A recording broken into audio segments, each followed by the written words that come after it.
In the deepest vaults of every Space Marine chapter, entombed within armored sarcophagi that hum with ancient machinery, sleep warriors who have witnessed ages of war. These are the Dreadnoughts, the old ones, heroes whose bodies were shattered beyond recovery, but whose minds were deemed too valuable to lose.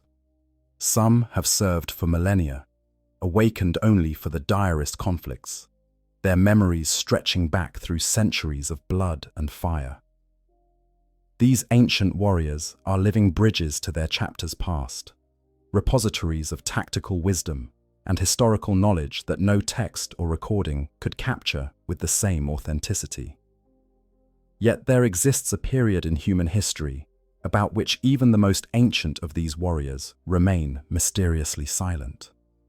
The Unification Wars, that brutal age when the Emperor first revealed himself and forged a broken terror into the foundation of his Imperium, remains shrouded in a darkness that even 10,000 years of subsequent history cannot fully penetrate.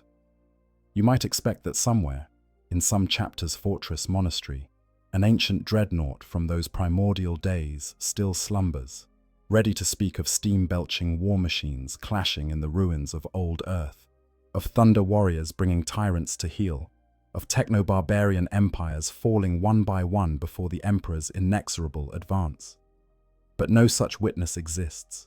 No dreadnought, no matter how ancient, no matter how many millennia they have endured, can tell you what it was truly like to fight in the Unification Wars. The oldest of them all, Bjorn, the fell-handed of the Space Wolves, can speak of the Great Crusade and the Horus Heresy, of fighting beside the Primarch Leman Russ and even the Emperor himself. But even Bjorn, who walked when the galaxy was young and the Imperium newly forged, cannot describe the Unification Wars. His service began after Terra had already been unified, after the Thunder Warriors had been expended and the first Space Marines had taken their place in the Emperor's grand design. This silence is not mere coincidence or oversight in the lore of Warhammer 40,000. It represents something far more profound and far more tragic, a convergence of biological limitation, technological evolution, historical circumstance, and perhaps most disturbingly, deliberate institutional amnesia.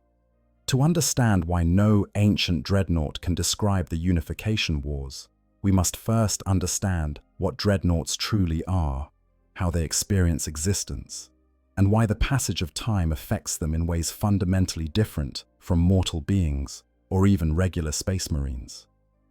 The story of this silence is also the story of humanity's darkest age, of warriors who predated the Space Marines, of technology lost and found and lost again, of memories that fade, not through malice, but through the simple, crushing weight of millennia. It is a story about the price of immortality and the curse of memory, about what it means to be kept alive, long past the point where death would have been a mercy, and about the horrifying realization that even the most perfect mind, given enough time, will eventually crumble into fragments of what it once was. To truly appreciate the magnitude of this silence, we need to journey into the very nature of what a dreadnought is, the hell of their existence, and the slow, inexorable erosion of everything that makes them who they are. Only then can we understand why the Unification Wars, that foundational epoch of the Imperium, remains forever beyond their reach to describe, a ghost story from an age before their time, told in whispers by those who cannot remember, and preserved only in fragments by those who will not speak. The horror begins not with forgetting, but with the moment of creation, when a Space Marine hero's shattered body is entombed within a walking war machine, believing they are being honored, not realizing they have been sentenced to existence that will slowly strip away everything that made them human. This is where we must begin our descent into understanding. The nature of the Iron Tomb. To understand why dreadnoughts cannot remember the Unification Wars, you must first understand what it means to be a dreadnought, and that understanding begins with recognizing a fundamental truth that the Imperium rarely speaks aloud. Becoming a dreadnought is not an honor, it is a curse, disguised as salvation.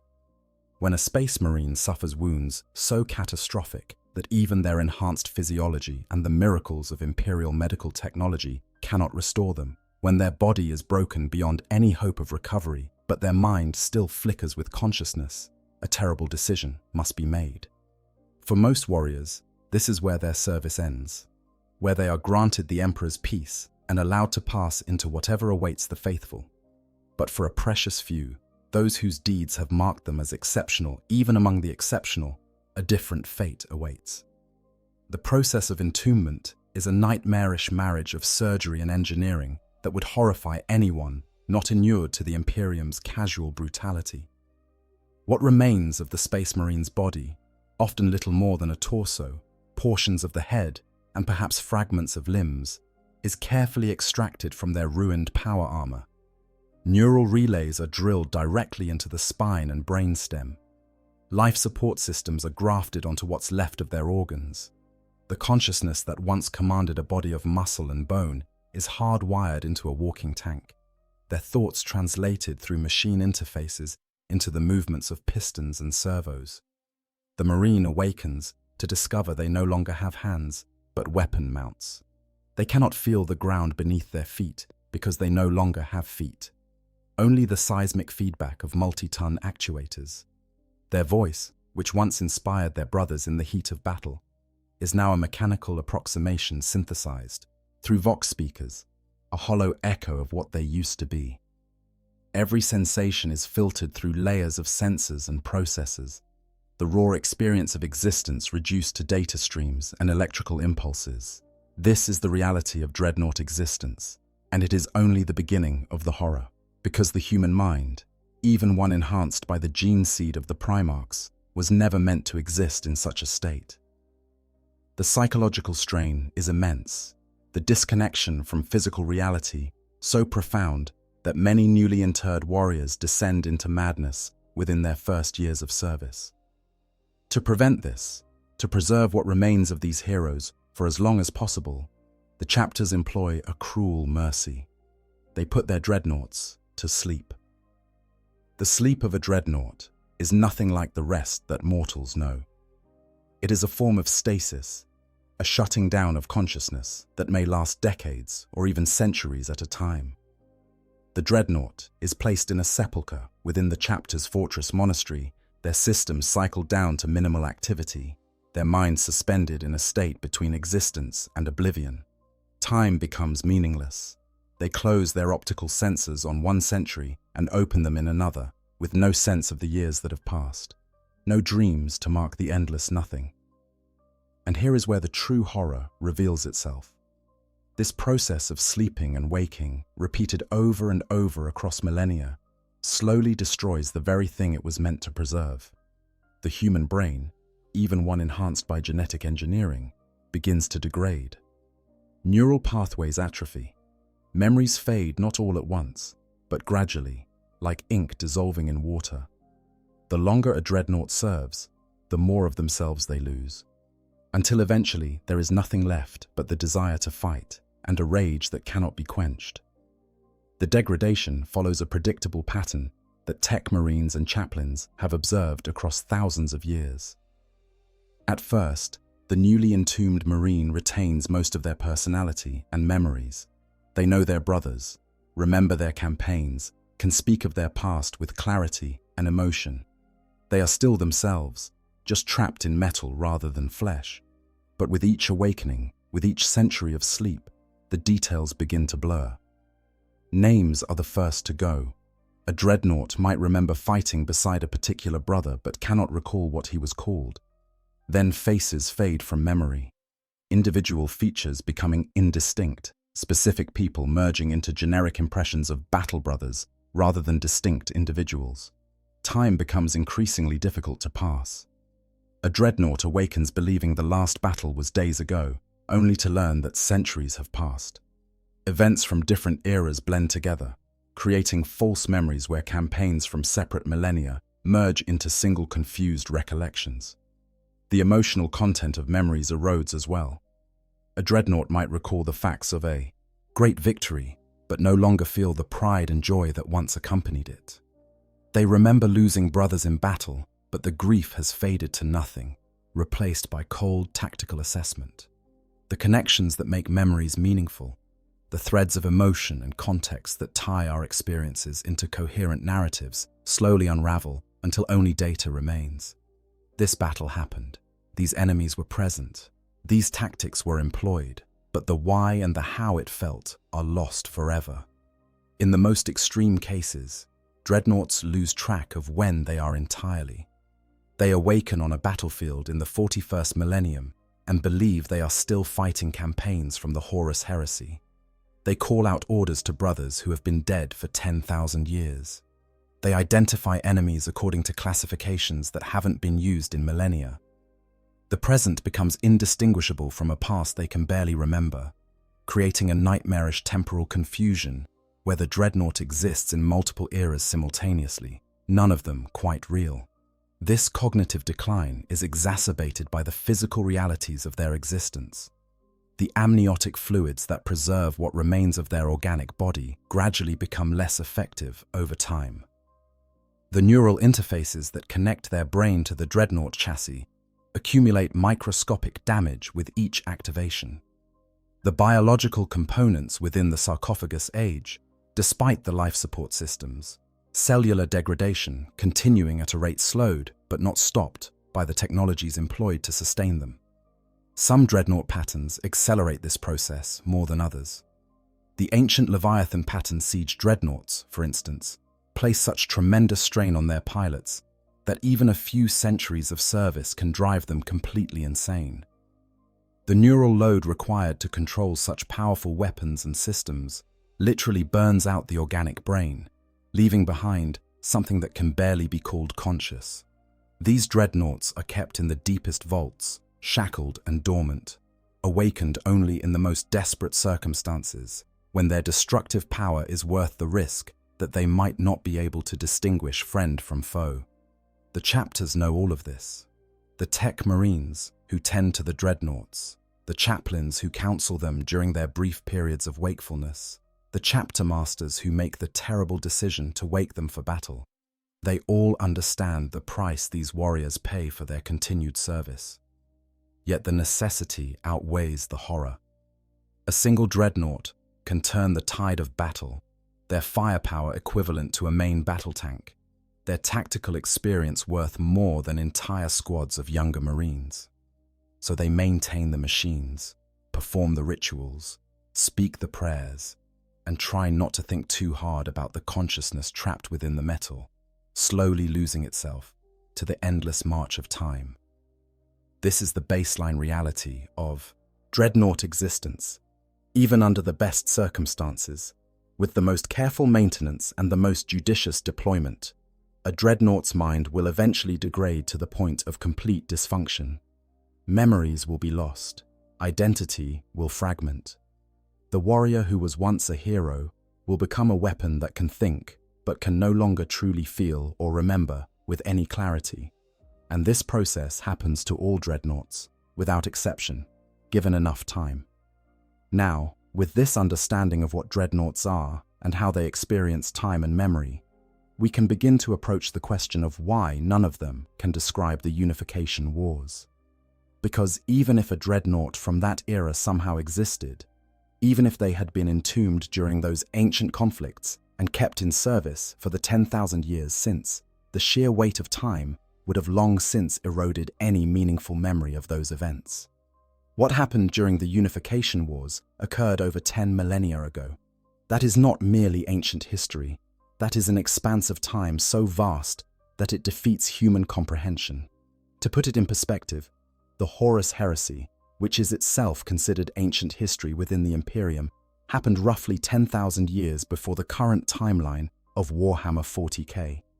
Bjorn, the Fell-Handed, the oldest living dreadnought, fought during the heresy, and even his memories of that period are fragmentary and confused, requiring him to spend long periods of meditation to sort fact from false recollection.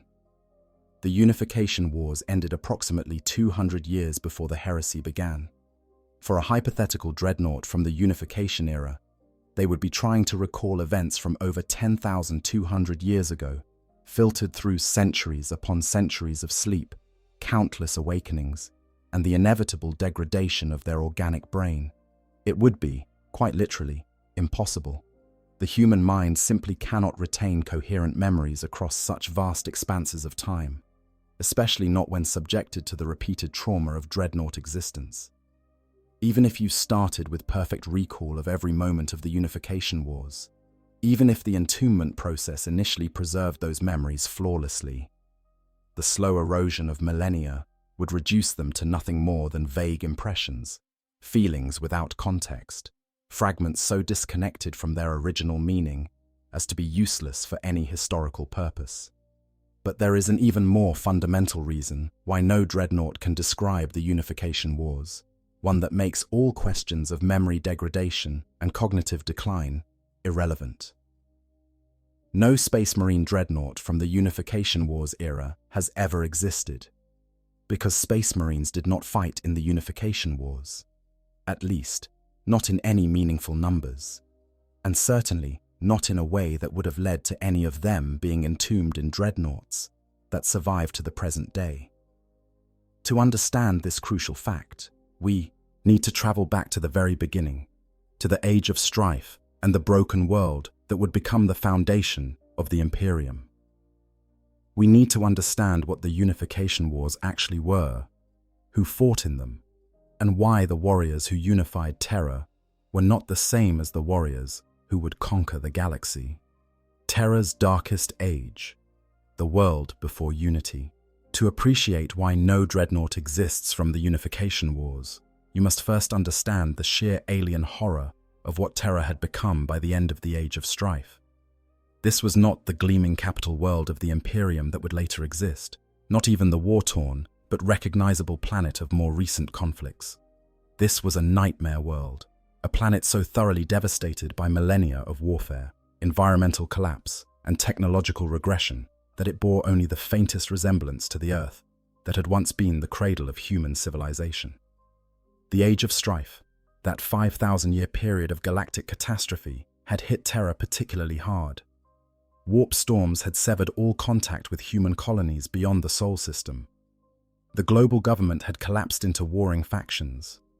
Nuclear weapons and worse had been deployed with abandon, scouring vast regions of the planet's surface into radioactive wasteland. The oceans had dried up or been poisoned beyond recovery. The atmosphere was choked with industrial pollutants and the ash of burning cities. What little remained of Terra's once lush environment had been strangled by the toxic legacy of humanity's self-destruction.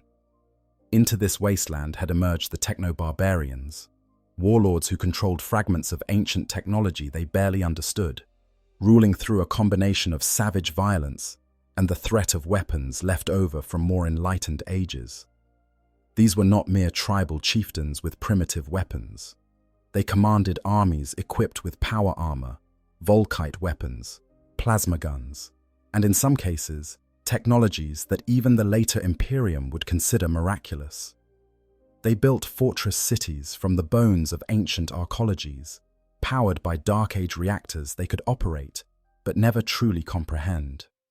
The largest and most powerful of these techno-barbarian empires were forces to be reckoned with, even by the standards of what would come later. The Pan-Pacific Empire, sprawling across the dried basin where the Pacific Ocean had once rolled, commanded millions of soldiers and possessed weapons of mass destruction capable of leveling hive cities. Ursh, ruled by the tyrant Caligan, wielded dark powers drawn from the warp itself, employing enslaved psychers as living weapons. The Ethnarchy controlled vast subterranean complexes filled with genetically modified warriors and Dark Age technology that had claimed 20,000 Thunder Warriors and 1 million other casualties in the Emperor's first attempt to conquer it. And then there was Albia, that ancient warlike nation whose towering, soot-blackened fortress cities dominated what had once been the British Isles. Albia was special because Albia had proto-dreadnoughts.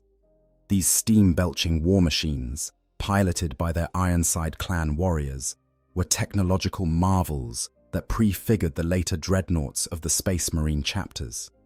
They were walking fortresses that could withstand the Thunder Warriors' fury and strike back with devastating force. In battle after battle, Albion proto-dreadnoughts held the Emperor's forces to a grinding stalemate, extracting such a staggering cost in casualties that even the master of mankind was impressed enough to seek a diplomatic solution rather than continue the bloodshed. This detail about Albion proto-dreadnoughts is crucial to our understanding because it reveals something important. Dreadnought technology, or at least something very similar to it, predated the Space Marines. The concept of taking a warrior and hardwiring them into a walking weapons platform was not unique to the Astartes. The Albions had developed their own version, and records suggest that similar technologies existed elsewhere on Terra during the Unification era.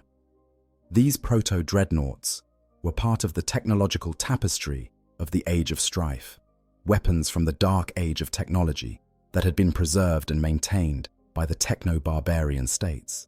But these proto-dreadnoughts, impressive as they were fundamentally different from the dreadnoughts that would later serve the Space Marine legions. For one thing, they were not purpose-built for Space Marines at all. Records indicate that proto-dreadnoughts could be piloted by baseline humans, genetically enhanced warriors who were not Astartes, and even some of the Thunder Warriors who predated the Space Marines. They were larger, cruder, less sophisticated machines that relied on technologies the later Imperium would struggle to replicate. The neural interfaces were different, the life support systems more primitive, the whole design philosophy oriented toward different operational parameters. More importantly, these proto-dreadnoughts and their pilots are gone. When the Emperor finally achieved unity on Terra, when the last techno-barbarian empire fell, and the Unification Wars ended, the proto-dreadnoughts of that era were either destroyed in the fighting, decommissioned as obsolete technology, or lost in the transition to the new order. The Albions who had piloted them so effectively against the Thunder Warriors either died in service, were integrated into the early Imperial army as regular soldiers, or disappeared into the historical record as the Imperium moved on to more pressing concerns, like the conquest of Mars and the beginning of the Great Crusade. There is no indication in any canonical source that proto-dreadnoughts from the Unification Wars survived into the era of the Space Marine legions, let alone to the present day of the 41st millennium. The technology evolved was refined by the mechanicum of Mars into the patterns that would become standard for the legions Astartes, and those earlier, cruder versions were left behind as relics of a more primitive age. Even if one of these ancient machines had somehow survived in a forgotten vault somewhere on Terra, the pilot within would have died millennia ago. Proto-dreadnoughts were not designed for the kind of extended stasis that later patterns employed. Their life support systems were temporary measures, not the sophisticated machinery capable of preserving a Space Marine for thousands of years.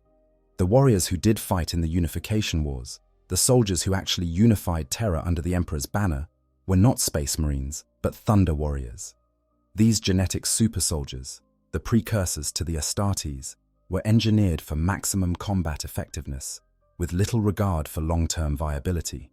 They were taller than Space Marines, stronger, more savage in combat, and tragically flawed. The genetic modifications that made them such devastating warriors also ensured they would not survive to tell tales of their achievements.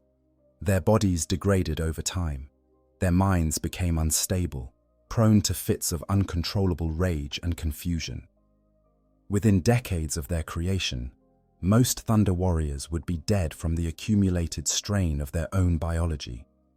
The Emperor, in his cold calculus, had determined that Thunder Warriors were tools to be used and then discarded once their purpose was served. When Terra was finally unified, when the last techno-barbarian empire had been brought to heel, the Thunder Warriors were systematically eliminated. Official history records that they died heroically at the Battle of Mount Ararat, the final engagement of the Unification Wars, achieving a glorious death in service to the newly forged Imperium. The truth was darker. They were massacred by the Emperor's custodians and the first Space Marines of the nascent Legiones Astartes, expended like spent ammunition now that better weapons had been developed. A handful of Thunder Warriors escaped this purge and went into hiding on Terra, surviving in the shadows of the Imperial Palace, and the vast undercities beneath it. Some of these survivors lived for decades or even centuries beyond what should have been possible, their enhanced physiologies fighting against the genetic degradation that should have killed them. But even these remarkable individuals eventually succumbed to their flaws. Records from the Horus Heresy era mention thunder warriors found in illegal gladiatorial arenas, fighting for survival, their minds so deteriorated that they could no longer distinguish present from past, reality from memory. One such warrior, Gyrok, eventually descended into complete madness, unable to escape the memories of battles fought during the Unification Wars, until he had to be mercy-killed by his fellow survivors when he began slaughtering innocent bystanders in a fugue state. This is significant because it illustrates an important point. Even the Thunder Warriors, who actually fought in the Unification Wars, who were there for the battles against the Pan-Pacific Empire and the siege of the Ethnarchy and the final confrontation at Mount Ararat, could not reliably remember or describe those events, even within their own shortened lifetimes. The genetic instability that killed them also affected their cognitive functions, causing memory degradation, confusion between past and present, and an increasing inability to distinguish actual events from false recollections. And these were warriors who lived at most a few centuries beyond the Unification Wars, not 10,000 years. If even the Thunder Warriors, with their direct personal experience of the Unification Wars, could not maintain coherent memories of that period within just a few hundred years, what chance would a hypothetical dreadnought from that era have of preserving such memories across 10 millennia? None whatsoever. The combination of biological degradation, temporal distance, and the accumulated trauma of countless centuries in stasis would have reduced any such memories to meaningless fragments long before the Horus Heresy, let alone by the current age. But even this analysis assumes that such a dreadnought could have existed in the first place, and we must confront the central fact. No Thunder Warrior was ever entombed in a dreadnought. The Thunder Warriors were never intended for the kind of long-term service that would justify such measures. They were meant to fight, to die, and to be replaced by better models. When they were injured too severely to continue fighting, they were not entombed in walking war machines to extend their service. They were either given a mercy killing or left to die from their wounds and the inexorable progression of their genetic flaws. The Emperor invested no resources in preserving Thunder Warriors beyond their immediate utility. The Space Marines, by contrast, were designed from the beginning as a permanent force. Warriors who would serve for centuries and whose experience was valuable enough to preserve even after their bodies failed.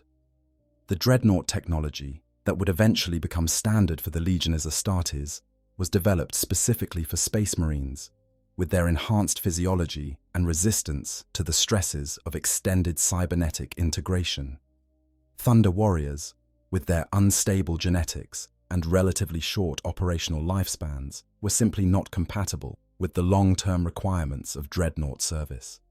So we arrive at the first and most fundamental reason why no ancient dreadnought can describe the Unification Wars. The warriors who fought in those wars were not the warriors who would later be entombed in dreadnoughts.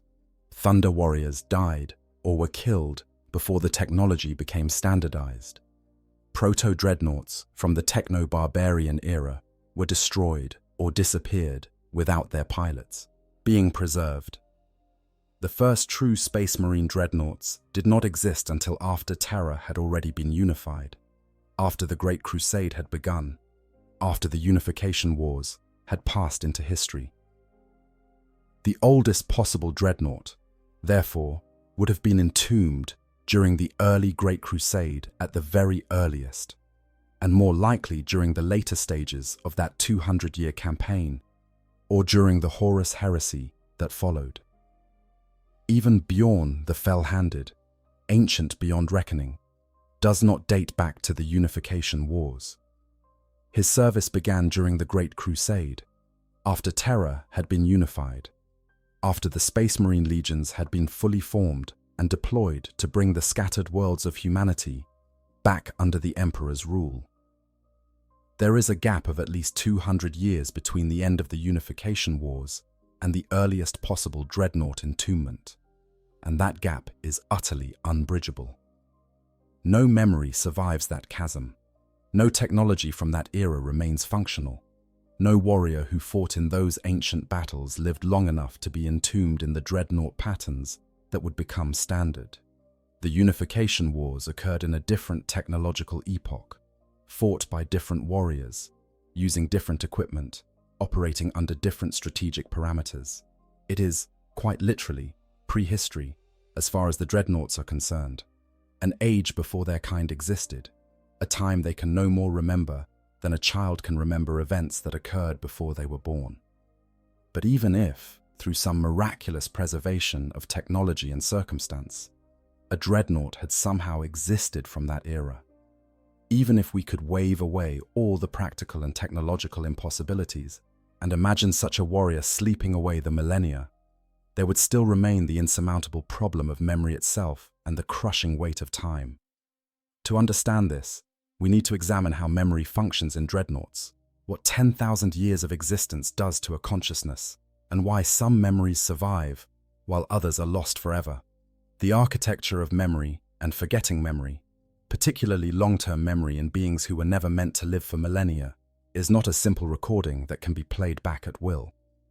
It is a reconstruction, a constant process of interpretation and reinterpretation, where each recall slightly alters what is remembered. This is true even for unaugmented humans living normal lifespans. For Dreadnoughts, whose consciousness spans centuries or even millennia, the problems multiply exponentially. The human brain, even one enhanced by Space Marine gene seed and sustained by the most sophisticated life support systems the Mechanicum can devise, was not designed for the kind of existence a Dreadnought experiences. Every period of stasis sleep represents a break in continuous consciousness, a gap during which the organic components of the brain continue their slow biological processes, without the organizing influence of active thought. When the Dreadnought awakens, their mind must essentially reboot, re-establishing neural pathways, reintegrating memories that have been dormant for decades or centuries, attempting to construct a coherent sense of self from fragments that have been preserved imperfectly at best. This process of reintegration inevitably results in memory loss, not all at once, not in a single catastrophic failure, but gradually, like a sculpture slowly worn away by wind and rain. The first casualties are always the peripheral details, the things that seemed unimportant at the time. What someone was wearing, the exact words spoken in a conversation, the smell of a particular place, the quality of light on a specific day.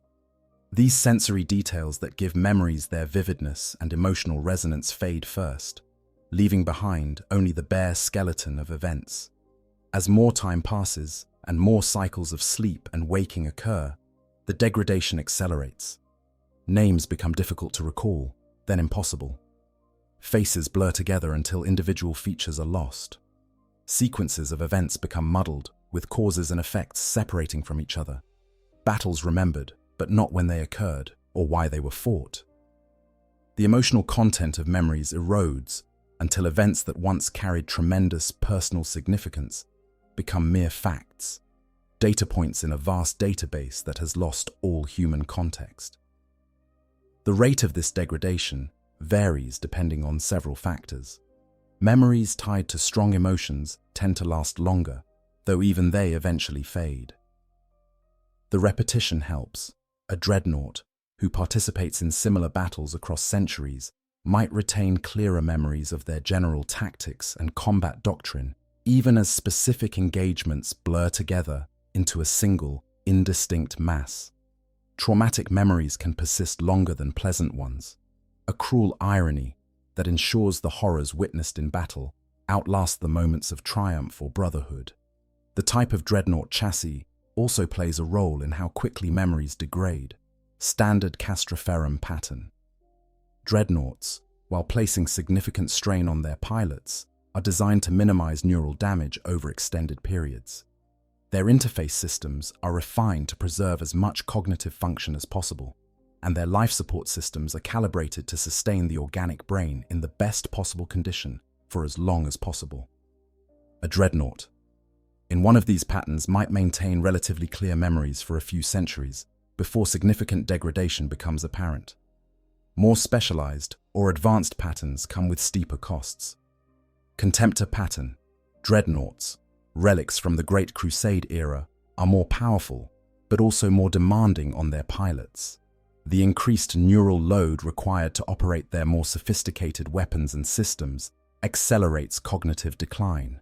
Redempto dreadnoughts, modern designs that house Primaris space marines, place such tremendous strain on their pilots that the apothecaries estimate their occupants will not survive more than a few centuries of service before the neural interfaces literally burn out their brains.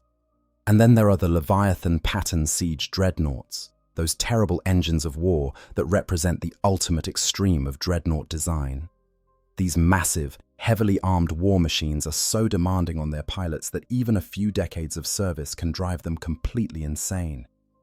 The sheer volume of data that must be processed, the intensity of the neural feedback from their weapon systems, the strain of controlling such a massive chassis, all combine to overwhelm even the enhanced mind of a space marine. Leviathan pilots frequently hallucinate, confusing past battles with present ones, hearing voices of long-dead comrades trapped in waking nightmares that are as much a part of their existence as the battles they fight. The psychological impact of dreadnought existence cannot be overstated as a factor in memory degradation. Imagine being awakened from dreamless sleep, not knowing how long you have slumbered, thrust immediately into desperate combat, and then return to stasis as soon as the battle is won. You have no opportunity to process what you have experienced, no time to integrate new memories with old ones, no chance to form the continuous narrative of experience that gives human consciousness its coherence. You exist in a series of violent snapshots separated by vast gulfs of nothing, and each snapshot becomes harder to place in relation to the others. Over time, this leads to a phenomenon that tech marines call temporal displacement. A dreadnought loses track not just of when events occurred, but of their own position in time. They might believe they are still fighting in the Horus heresy when they have actually been awakened to face a Xenos threat in the 41st millennium. They call out for brothers who have been dead for thousands of years. They employ tactics designed for enemies that no longer exist. In the worst cases, they cannot distinguish between different battles at all, perceiving combat as a single, endless conflict that has been raging since their entombment, a nightmare from which they can never wake. This temporal confusion particularly affects long-term memories, the very ones that would be required to describe events as ancient as the Unification Wars. A dreadnought might maintain relatively clear recall of battles from the previous century or two, events recent enough that the memories have not fully degraded. But as you go further back in time, the clarity diminishes exponentially. Memories from 1,000 years ago are fragmentary. 2,000 years ago, nearly incomprehensible. 5,000 years ago, essentially non-existent, except perhaps as vague impressions that might be memories or might be false recollections constructed by a mind trying to fill in gaps in its own history. By the time you reach 10,000 years back, trying to remember events from the very dawn of the Imperium, you encounter an absolute barrier. The human brain, even one as enhanced and as carefully preserved as that of a space marine in a dreadnought, simply cannot maintain coherent memories across that vast expanse of time. The biological substrate degrades. The neural pathways deteriorate. The organic components that store long-term memories break down, despite the best efforts of the life support systems. What remains are not memories, but ghosts of memories. Fragments so disconnected from their original context that they cannot be reconstructed into anything resembling accurate historical testimony. Consider Bjorn the Fell-Handed, the oldest living dreadnought in the Imperium, and one of the few characters in Warhammer 40k lore who bridges the gap between the heresy era and the present day. Bjorn fought during the Great Crusade and the Horus heresy, serving as a wolf guard to Leman Russ himself.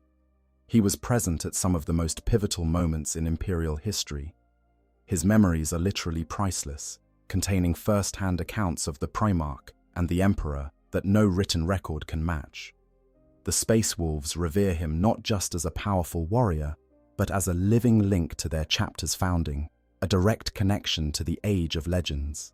Yet even Bjorn struggles with memory.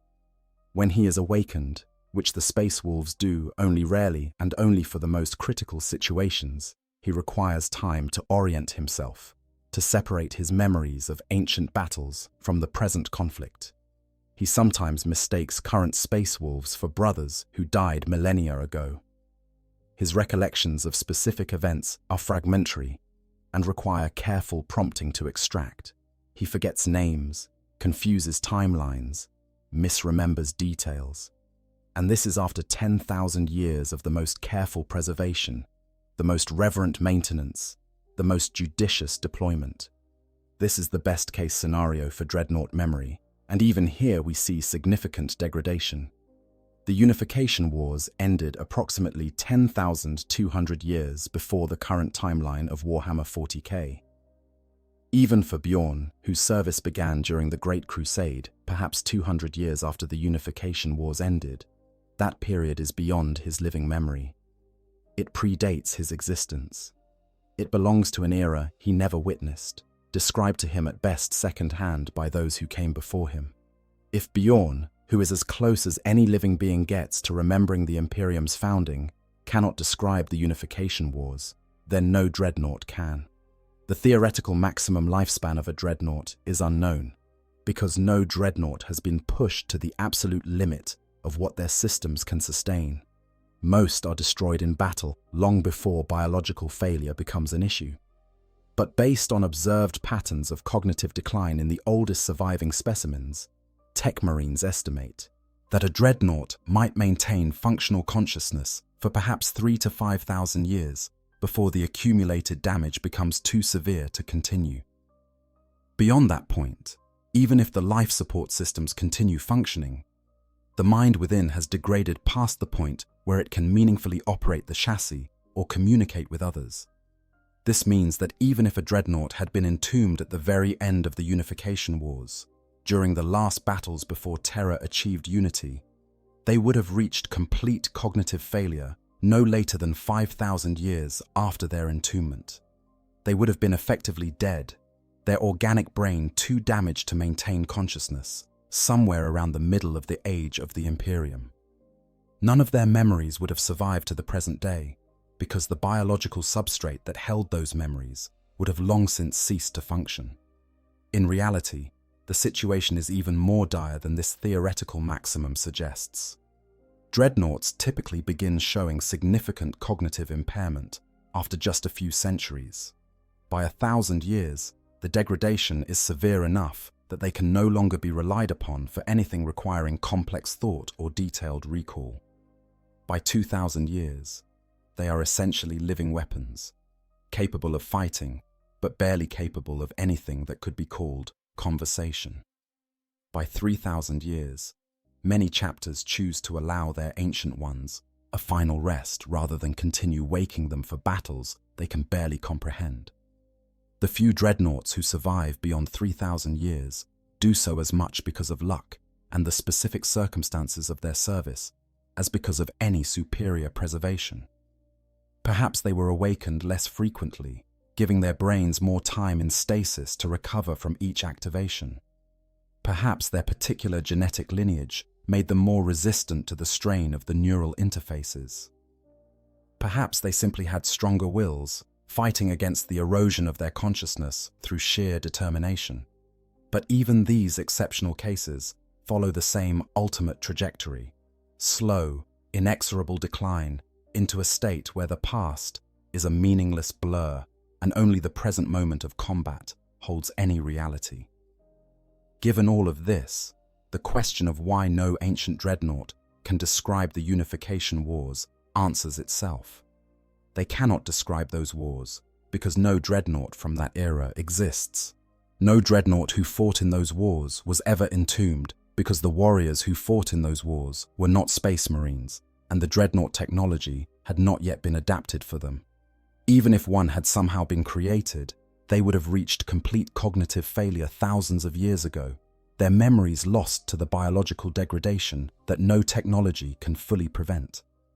The weight of 10 millennia would have crushed any recollection of that ancient age into dust, leaving nothing that could be called a reliable historical account. But there is one more layer to this mystery, one final reason why the Unification Wars remain shrouded in silence even among those who might be expected to know something of them. And this reason is not biological or technological, but institutional, a deliberate choice made by those who do remember or who have access to records of that ancient time. To understand this final piece of the puzzle, we must examine who does know about the Unification Wars and why they choose not to speak. The custodians who remember but will not tell. If no dreadnought can remember the Unification Wars, and no Thunder Warrior survived to describe them, then who does remember? Who could, if they chose, tell us what it was truly like when the Emperor first revealed himself and began his conquest of Terra? The answer is as simple as it is frustrating. The Adeptus Custodes, the Emperor's personal bodyguards, the Golden Warriors who have served him since before the Imperium existed. Unlike Space Marines, custodians do not age in any meaningful way. Their enhanced biology, even more sophisticated than that of the Astartes, grants them functional immortality barring violence or catastrophic injury. Many custodians serving in the 41st millennium were born during the Unification Wars or shortly thereafter. They remember, with perfect clarity undimmed by millennia, what Terra was like in those ancient days. They fought in the campaigns against the techno-barbarians. They stood beside the Emperor as he brought the world under his rule. They participated in the purge of the Thunder Warriors at Mount Ararat. They know everything, and they say nothing. The custodians guard their memories as jealously as they guard the Emperor's palace, and for similar reasons. The Unification Wars represent a period of imperial history that raises uncomfortable questions about the Emperor's methods, his willingness to employ and then discard entire armies of genetically engineered warriors, the brutal calculus of lives expended to achieve unity. These are not stories that support the official narrative of the Emperor as humanity's savior. They are stories of pragmatic ruthlessness, of ends justifying horrific means, of a vision so vast that individual lives and even entire classes of warriors were considered acceptable sacrifices. The custodians understand that their duty is not merely to protect the Emperor's physical person, but also to protect his legacy. And part of that legacy is controlling what is known about the methods he employed to achieve his goals. They are not liars. They will not claim events happened differently than they did. But they are experts at selective disclosure, at answering questions in ways that reveal nothing substantive, at maintaining secrecy through silence rather than falsehood. When questioned about the Unification Wars, a custodian will typically respond with some variation of, that knowledge is not relevant to your duties, or the past is done and cannot be changed. Focus on the present, and no amount of pressing will extract more detail. This institutional secrecy extends beyond just the custodians. The administratum records of the Unification Wars are heavily redacted, classified at levels that even most inquisitors cannot access. The few documents that do exist in less restricted archives are sanitized summaries that focus on broad strategic movements while omitting anything that might be considered sensitive. No detailed accounts of specific battles, no descriptions of the Thunder Warriors' genetic flaws or the true reason for their elimination. No honest assessment of the casualties inflicted or the methods employed. Just dry facts. This empire fell on this date. This warlord was defeated. Unity was achieved. Even the Space Marine chapters, who might be expected to have some institutional memory of their founding, know remarkably little about the Unification Wars. The Legion is Astartes. As they existed during the Great Crusade, were deliberately disconnected from the Thunder Warriors who came before them. The Emperor wanted his new warriors to think of themselves as the beginning of something unprecedented, not as the second iteration of a failed experiment. So the Thunder Warriors were written out of history, their achievements attributed to imperial forces without specific elaboration, their failures and flaws never mentioned. Later Space Marines learned about the Great Crusade and the Horus Heresy because those events directly involved their legions and primarchs. But the Unification Wars remained a vague prelude, important for setting the stage, but not relevant to their specific chapter identities. The few exceptions to this pattern of ignorance are telling. The Imperial Fists, who recruit from Terra and have deep ties to the throne world, maintain archives that contain fragmentary references to the Unification Wars, though even these are heavily redacted. The Custodians occasionally share extremely limited information with the chapter masters of first founding chapters when circumstances absolutely require it. But such sharing is rare and comes with strict prohibitions on further dissemination. For the most part, even the oldest chapters know only the official version. The Emperor appeared. He created the Thunder Warriors. They unified Terra. They died heroically. And then the Space Marines took their place. Clean, simple, incomplete. This deliberate institutional amnesia serves several purposes beyond merely protecting the Emperor's reputation. It prevents anyone from asking too closely about the genetic engineering techniques used to create the Thunder Warriors, techniques that involved methods the later Imperium would consider dangerously close to heresy. It avoids uncomfortable questions about why the Emperor found it necessary to systematically eliminate his first generation of super soldiers, and whether similar logic might someday apply to the Space Marines themselves. It keeps hidden the exact nature of some of the techno-barbarian empires, particularly those like Ursh, which employed warp-based weaponry and allied with entities that were very clearly demons, even if the Imperium refuses to officially acknowledge that fact. Most disturbingly, maintaining silence about the Unification Wars prevents detailed examination of the proto-dreadnoughts used by forces like Albia. These machines, which predated the Astartes patterns and may have employed technologies or design principles that were later lost or deliberately suppressed, represent a potential security issue. If detailed schematics or operational data about proto-dreadnoughts still existed somewhere in accessible archives, tech heretics or worse might attempt to recreate them, possibly introducing technologies that the Mechanicum has no interest in seeing reintroduced to the Imperium. The result of all this secrecy is that the Unification Wars exist in a historical blind spot, known to have happened but understood in only the broadest terms by anyone outside the highest echelons of imperial authority.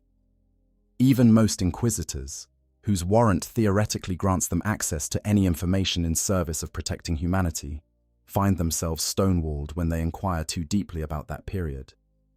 The Custodians will not speak. The records are sealed.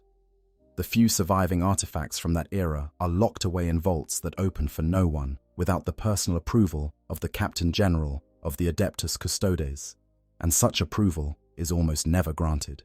This brings us back to the Dreadnoughts, and why, even beyond all the biological and technological reasons we have discussed, none of them can or will describe the Unification Wars, because even if one did exist, even if through some miracle they had retained clear memories of that time, they would be under strict orders to remain silent.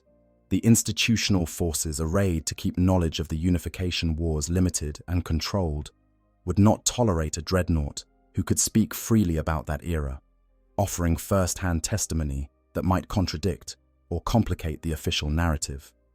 If such a dreadnought existed and refused to maintain silence, they would likely be deemed too valuable to allow to continue existing uncontrolled. At best, they would be placed in permanent stasis, never awakened, their memories sealed away as completely as any physical archive. At worst, they would be destroyed, their sarcophagus dismantled, the organic components given the Emperor's peace, and all record of their existence quietly erased. The Imperium has demonstrated time and again its willingness to destroy knowledge it deems too dangerous or too inconvenient to preserve, and a dreadnought who could speak truthfully about the methods employed during the Unification Wars would fall squarely into that category. So we find ourselves facing a perfect storm of reasons why no ancient dreadnought can describe the Unification Wars, the biological impossibility of maintaining memories across such vast spans of time, the technological reality that dreadnoughts did not exist in their current form during that era, the historical fact that the warriors who did fight in those wars were not space marines and were not preserved in any way that would allow their memories to survive, the institutional secrecy that surrounds that period of history maintained by organizations with the power and will to enforce their silence through any means necessary. Each reason would be sufficient on its own. Together, they form an insurmountable barrier between the present day of Warhammer 40k and the truth of what happened during the Unification Wars. The past is not merely forgotten, it has been systematically erased, allowed to fade, deliberately obscured, until all that remains are legends and sanitized histories that tell us what the Emperor achieved without explaining how he achieved it or what it cost. The psychological burden. What forgetting means. Beyond all the practical reasons we have explored, there exists a deeper tragedy in the Dreadnoughts' inability to remember the Unification Wars, one that speaks to the fundamental horror of their existence. To be a Dreadnought is to experience memory loss not as a distant abstraction, but as a lived reality, a slow dissolution of self that continues inexorably despite all efforts to prevent it. The Unification Wars represent an extreme case of this phenomenon, events so far in the past that they predate any Dreadnought's creation, but they serve as a symbol for everything that time steals from these ancient warriors. Imagine being awakened after centuries of sleep to fight a battle, and during the brief periods of consciousness between deployments, you realize that you cannot remember your brothers' names. You recognize their faces, perhaps, or at least you think you do, but the names that should come easily to your mind are gone, lost somewhere in the depths of time. You remember fighting beside them, remember the bonds of brotherhood that Space Marines prize above almost all else, but you cannot recall the specific moments that forged those bonds. You know intellectually that you led a company, that you earned great honors, that you were a hero whose deeds were celebrated throughout your chapter, but the emotional content of those achievements has evaporated, leaving only hollow facts. This is the daily reality for ancient dreadnoughts, the ones who have served for more than a few centuries. Every awakening brings a fresh awareness of what has been lost. They struggle to place themselves in the current timeline, confused by technological changes they do not remember occurring, fighting alongside brothers born millennia after they were entombed. The chapter has evolved beyond what they remember. Tactics have changed.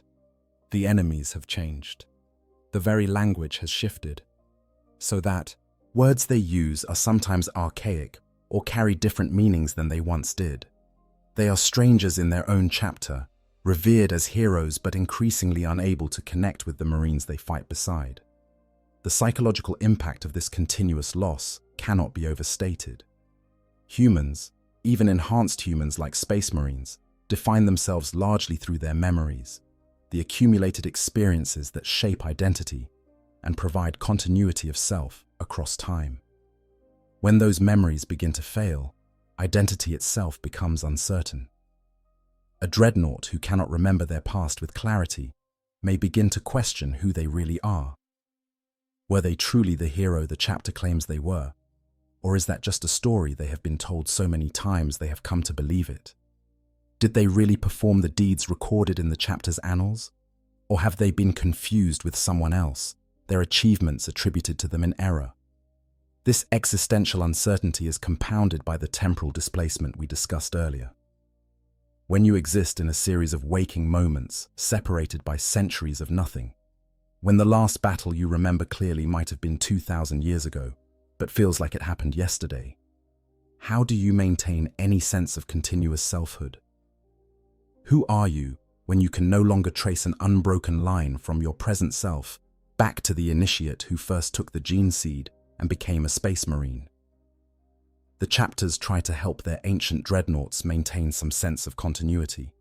They assign chaplains to counsel them, to help them process their memories and distinguish between what is real and what might be false recollection. They keep detailed records of each dreadnought's awakening and deployment, creating external archives that can supplement failing organic memory.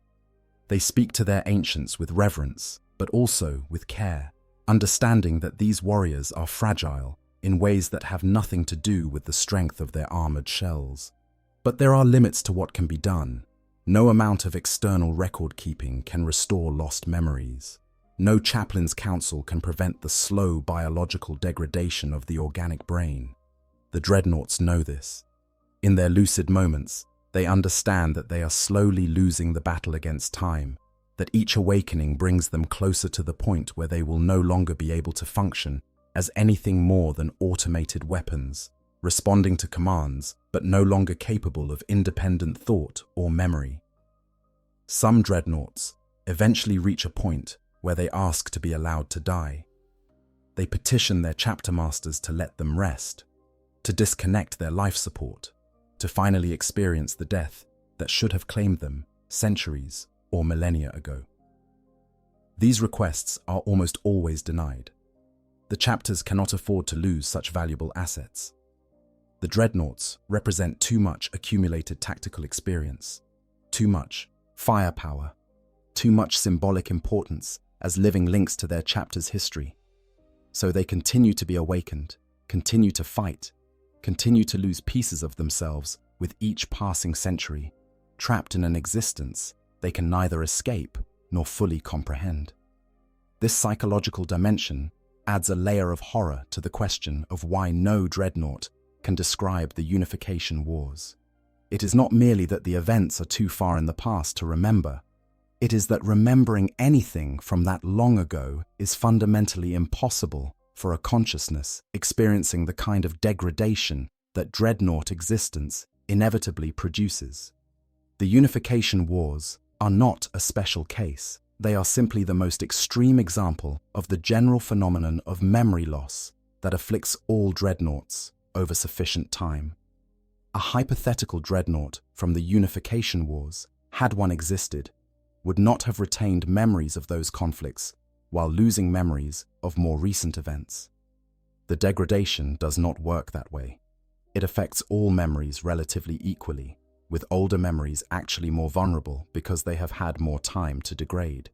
Such a dreadnought would have forgotten the Unification Wars first, long before forgetting the Great Crusade or the Horus Heresy, or the events of subsequent millennia. By the time they reached the current era of the 41st millennium, their memories of the Unification Wars would be so completely eroded that they would have no idea those events had ever occurred, let alone any ability to describe them. This realization brings us to perhaps the most disturbing aspect of the dreadnought's plight. They are kept alive and fighting not for their own benefit, but for the benefit of others. The chapter needs them, so they continue to exist despite the personal cost. Their memories are valued, not for what they mean to the individuals remembering them, but for what they can teach younger Marines about tactics and chapter history. They are living weapons who happen to contain fragments of useful information, tools to be maintained and deployed, their subjective experience of existence secondary to their utility. The Unification Wars, from this perspective, represent the ultimate endpoint of what happens to memory in beings who were never meant to live so long. They are the event horizon beyond which no memory can survive, the absolute barrier that demonstrates the futility of trying to preserve consciousness indefinitely. No technology, no matter how sophisticated, can prevent the biological substrate of memory from eventually failing. No amount of reverence or careful maintenance can hold back the erosion of time. The past recedes whether we will it or not, and some pasts recede so far that they disappear completely, leaving no witnesses to testify to what was lost. The lost technology, what proto-dreadnoughts really were. Before we conclude our exploration of this historical silence, we must examine more closely what proto-dreadnoughts actually were, and why their disappearance represents more than just the loss of ancient warriors. The proto-dreadnoughts employed by forces like Albia during the Unification Wars were not merely primitive versions of later Space Marine dreadnoughts. They represented an entirely different technological lineage, one that drew upon Dark Age of technology innovations that the later Imperium either lost or deliberately chose not to preserve. The descriptions we have of Albion proto-dreadnoughts paint them as steam-belching war machines, suggesting they employed thermodynamic systems rather than the plasma reactors that would power later Imperial dreadnoughts. This is significant because it indicates a fundamentally different approach to the problem of creating a piloted war machine. While later dreadnoughts would rely on advanced power systems miniaturized to fit within a combat chassis, proto-dreadnoughts used technologies that were simultaneously more primitive and in some ways more practical for the resource-constrained environment of the Age of Strife. Steam power, particularly when derived from exotic fuels or enhanced through techno-arcane modifications, could produce tremendous amounts of force without requiring the sophisticated manufacturing capabilities needed for plasma containment. A proto-dreadnought could be maintained and repaired using technologies available to techno-barbarian states, making them far more practical for sustained operations than weapons systems that required lost manufacturing techniques to keep functional. This technological accessibility meant that proto-dreadnoughts could be deployed in numbers that later dreadnoughts never would be, making them true battlefield assets rather than precious relics to be awakened only in dire need. The pilot interface systems of proto-dreadnoughts also differed significantly from what would come later. Evidence suggests that proto-dreadnoughts did not require their pilots to be permanently entombed within the machine. Instead, they used what might be called a partial integration system, where the pilot maintained some degree of physical independence from the chassis. This meant that proto-dreadnought pilots could, at least in theory, exit their machines between battles, live relatively normal lives when not in combat, and avoid the psychological trauma that comes from complete sensory deprivation and bodily disconnection. This design philosophy had significant implications for longevity and memory preservation. A proto-dreadnought pilot who spent most of their time as a normal human, entering their machine only for battle, would not experience the same kind of temporal displacement and cognitive degradation that afflicts permanently entombed dreadnoughts. Their memories would remain anchored to continuous conscious experience rather than being fragmented across centuries of stasis sleep. They would age normally, yes, and eventually die, but they would die as themselves rather than as fragments of who they once were. The Albions, who deployed proto-dreadnoughts so effectively against the Thunder Warriors, understood something that the later Imperium either forgot or chose to ignore: that preserving a warrior's effectiveness over time requires preserving their humanity, not just their consciousness. By allowing their proto-dreadnought pilots to maintain lives outside the machine, the Albions ensured that these warriors retained the emotional connections, the sense of purpose, and the psychological coherence that makes for effective military service. They were not weapons that thought. They were warriors who sometimes wore particularly impressive armor. When the Emperor finally brought Albia into the fold through negotiation rather than conquest, these proto-dreadnoughts and their pilots presumably became part of the early imperial military structure. But their fate from that point forward becomes murky. Some may have continued serving in their original machines during the final stages of the Unification Wars. Others might have been recruited into the early imperial army formations, their experience with heavy combat walkers making them valuable assets for training purposes. But none of them, as far as we can determine from available lore, were ever converted into the permanent entombment style of dreadnought that would become standard for the Legiones Astartes. This represents a conscious choice, rather than mere technological evolution. The Emperor and his Mechanicum allies from Mars had access to proto-dreadnought technology. They could have adapted it, refined it, incorporated its best features into the new generation of war machines being developed for the Space Marine legions. Instead, they chose a different path, one that prioritized permanent integration, complete sensory replacement, and indefinite life extension over the proto-dreadnoughts' emphasis on partial integration and maintained humanity. Why? The answer likely relates to the different strategic goals of the Unification Wars versus the Great Crusade. During the Unification Wars, the Emperor was fighting other human factions on a single planet. Battles were local, logistics were relatively straightforward, and warriors could reasonably expect to return to their bases between engagements. Proto-dreadnoughts, which required their pilots to physically enter and exit the machines, made perfect sense in this context. The Great Crusade, by contrast, would involve campaigns lasting years or decades, fought across vast interstellar distances, where returning to a home base between battles would be completely impractical. Space Marines needed to be self-contained units capable of operating independently for extended periods.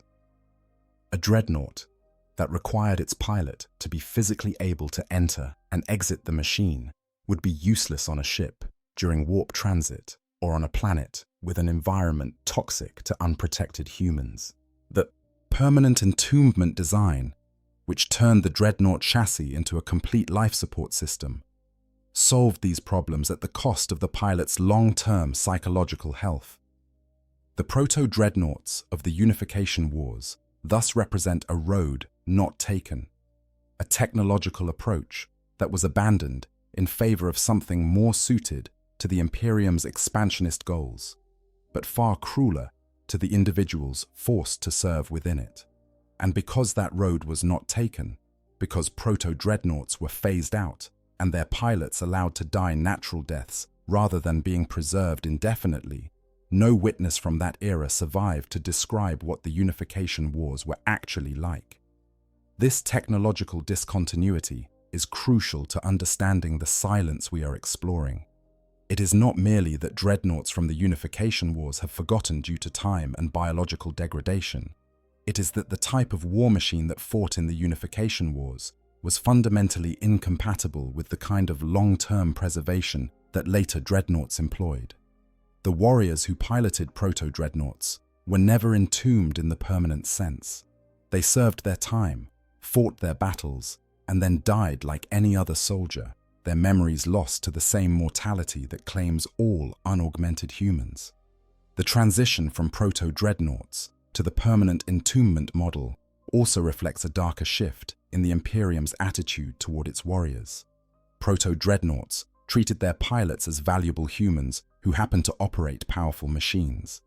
The permanent entombment model treats pilots as components of the machine itself, biological processes that animate the chassis through direct neural interface.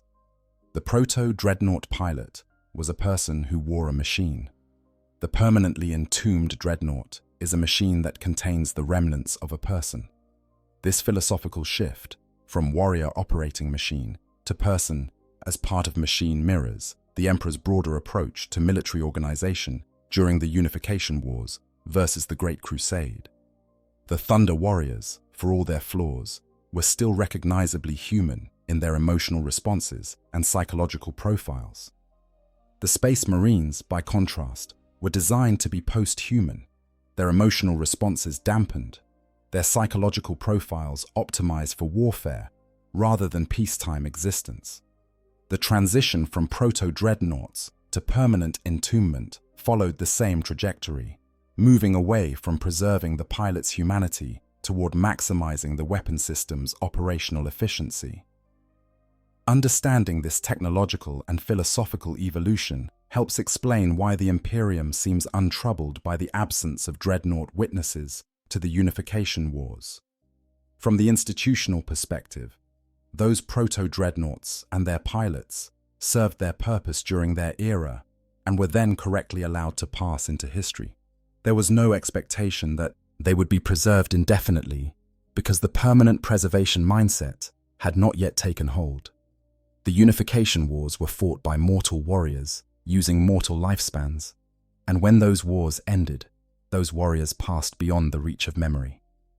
Only with the creation of the Space Marine Legions and their associated dreadnought technology did the Imperium begin its long, troubling experiment in enforced immortality, in keeping warriors alive and fighting long past the point where death would have been the natural and merciful conclusion to their service. And by that time, the Unification Wars were already history, fought by warriors who were bones and dust, remembered only in fragmentary records, and the selective recollections of custodians who had no interest in sharing what they knew. The proto-dreadnoughts of Albia thus stand as ghosts in the machinery of history, evidence of a different technological approach that was tried and abandoned, piloted by warriors whose names are lost and whose memories died with them. They fought against the Emperor's Thunder Warriors in battles that shook the soot-blackened castrum cities of old Albia. They proved effective enough that the Emperor chose negotiation over continued warfare. And then they faded away, replaced by new technologies and new warriors, leaving no trace except brief mentions in ancient records that the proto-dreadnoughts existed at all. This is perhaps the most complete form of historical erasure, not the destruction of records or the suppression of knowledge, but simply the natural process of technological obsolescence, combined with the mortality of those who operated the obsolete technology. No conspiracy was needed to ensure that proto-dreadnought pilots could not describe the Unification Wars. They simply died, as all unpreserved humans do, and took their memories with them into whatever awaits beyond death. The technology that might have allowed them to be preserved the way later Space Marines would be preserved simply did not exist in compatible form, and by the time it did exist, they were already gone.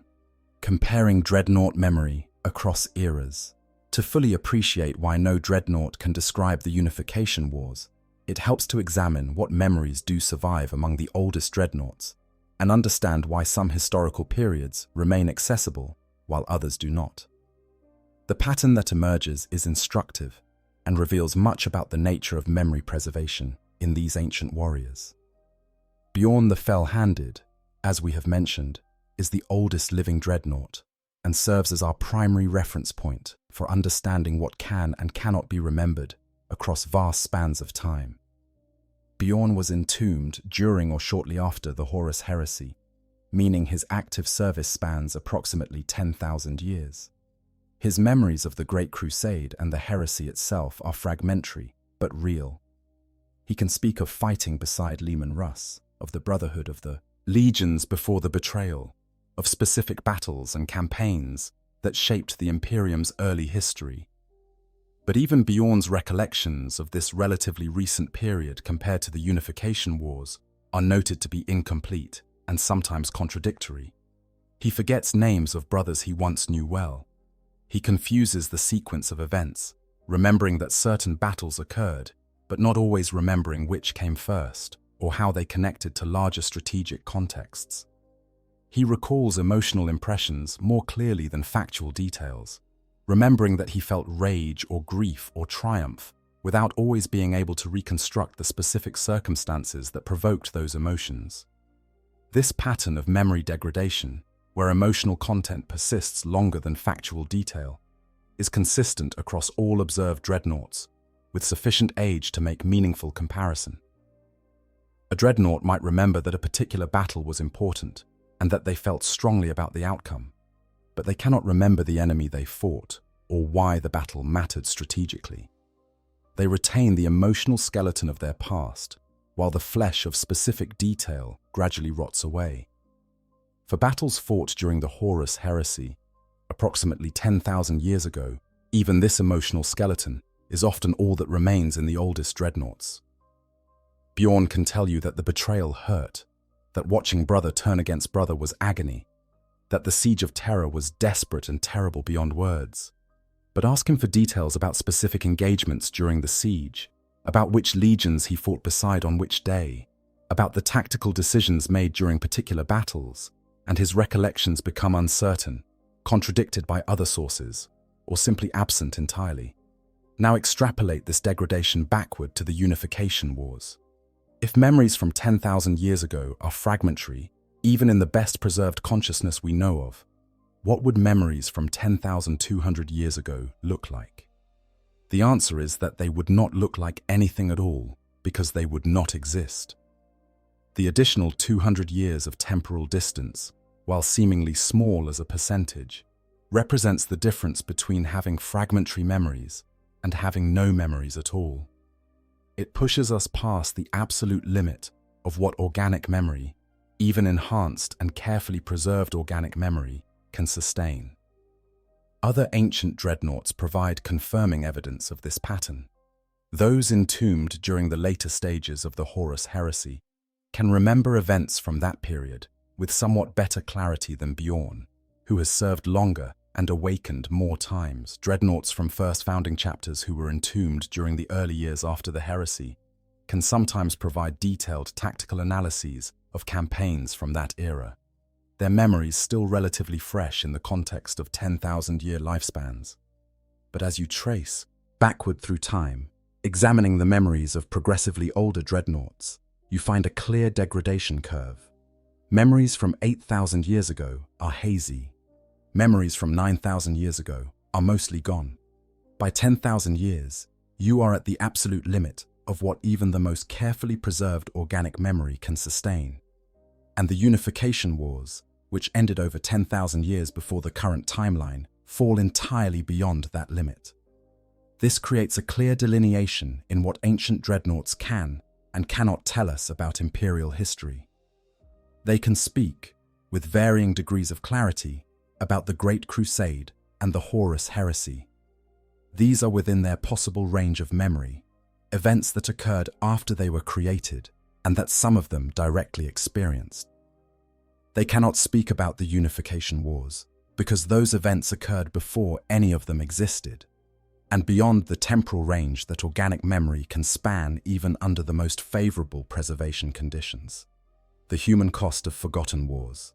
The inability of dreadnoughts to describe the Unification Wars represents more than just a gap in historical knowledge. It speaks to a profound human tragedy, the erasure of experiences and sacrifices that shaped everything that came after.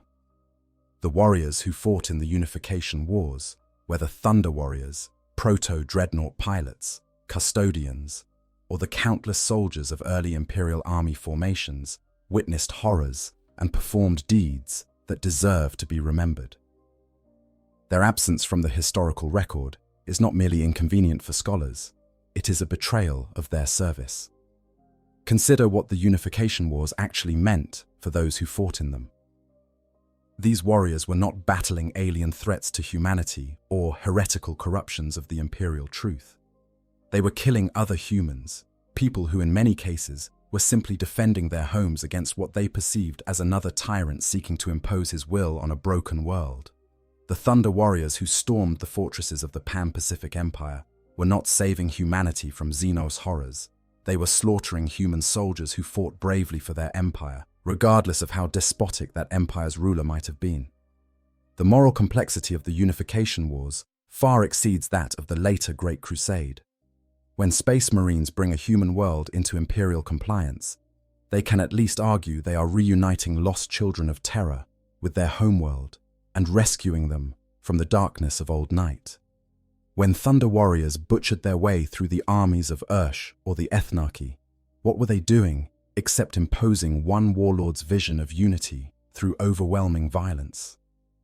The line between unification and conquest becomes very thin indeed when examined closely, and perhaps this is another reason the Imperium prefers to keep the details of that era obscure.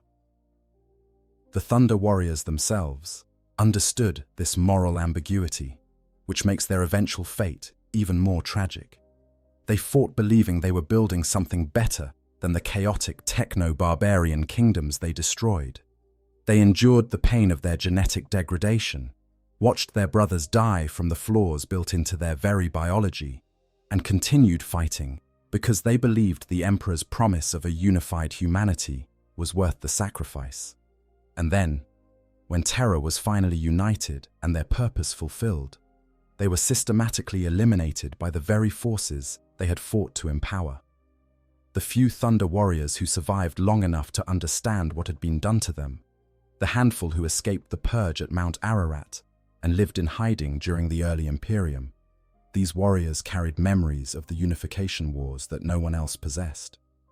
They knew what it was like to fight in the ruins of old Earth, to storm the castrum cities of Albia, to breach the defenses of the Ethnarchy's subterranean fortresses. They remembered the faces of brothers who died in battles whose names have been lost to history. They understood the true cost of unity in a way that no second-hand account could capture, and they went mad. The few accounts we have of surviving Thunder warriors from the Heresy era describe men trapped between past and present, unable to distinguish battles fought decades or centuries ago from the fights they faced in their current moment. Their enhanced physiology kept them alive long past when they should have died, but their minds could not cope with the combination of genetic instability, traumatic memories, and the knowledge that they had been betrayed by the cause they served. The degradation was not merely physical, but psychological, a complete breakdown of the cognitive structures that allow humans to maintain coherent identity across time. This degradation eerily parallels what happens to Dreadnoughts over sufficient spans of time, suggesting that there may be fundamental limits to how long human consciousness, even enhanced human consciousness, can remain coherent when severed from normal patterns of existence. Thunder warriors were cut off from normal human life by their genetic modifications and their role as weapons. Dreadnoughts are cut off from normal existence by their permanent entombment and the cycling between active service and stasis sleep. In both cases, the result is an eventual dissolution of self, a forgetting so complete that identity itself becomes uncertain. The cultural impact of this forgetting extends beyond just historical curiosity. Every Space Marine chapter traces its lineage back through the Great Crusade to the Emperor's vision of what humanity should become. They understand themselves as the inheritors of a grand tradition, warriors who stand in an unbroken line stretching back to the very founding of the Imperium. But that understanding is based on incomplete information. They know about the Heresy and the Crusade, but not about the Unification wars, not about the Thunder warriors who came before them, not about the methods employed and the prices paid to create the unified terror from which the Crusade launched. This gap in understanding means that Space Marines cannot fully comprehend their own origins. They know they were created to be superior to baseline humans, but they do not know that they were created to be replacements for another generation of super soldiers who had already been deemed insufficient and discarded.